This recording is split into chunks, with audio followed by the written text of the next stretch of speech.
За речиси 20.000 денари пораснале месечните трошоци за една година, според извештаите на ССМ. Ако на едно 4-члено семејство во јануари лани му биле потребни над 30.000 денари за да ги покријат основните потреби за живот, веќе во декември за тоа им требале над 50.000 денари. Потрошувачката кошница сериозно почна да ги топи примањата на граѓаните. Најголем дел од парите одат за храна, пијалоци и за домување. Од синдикатот за Телма велат дека е крајно време платите да почнат да се зголемуваат затоа што ценовните шокови стануваат неиздржливи.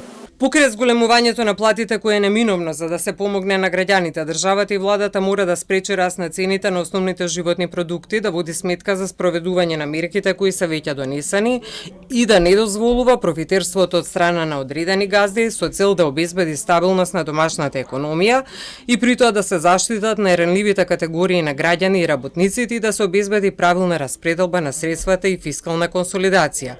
Зголемувањето на платите мора да го следи задолжително спречување на зголемување на цените преку инспекцијските служби и особено поради поволностите кои се овозможија за плаќање на електричната енергија.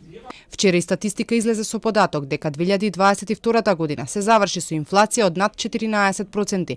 Најголемите поскапувања се кај храната и енергенсите. На почетокот на годинава цените почнаа неконтролирано да растат, а со тоа се вивна инфлацијата. Најголемиот пик беше во октомври кога достигна речиси 20%. Потоа следните 2 месеци имаше благо намалување. Народната банка како механизам за облажување на последиците од високите цени неколку пати ја зголеми каматната стапка на благеничките записи. Сепак експертите не се оптимисти дека нешто ќе се промени и годинава. Нивните прогнози се дека цените ќе продолжат да растат и во 2023-та. Властите пак веќе неколку пати најавија намалување на цените откако обезбедија поевтина струја за дел од прехранбените компании. Нешто што го бараа подолго време, а која беше клучен фактор за поскапувањето. Тие ја добија струјата, но намалувањето беше незначително.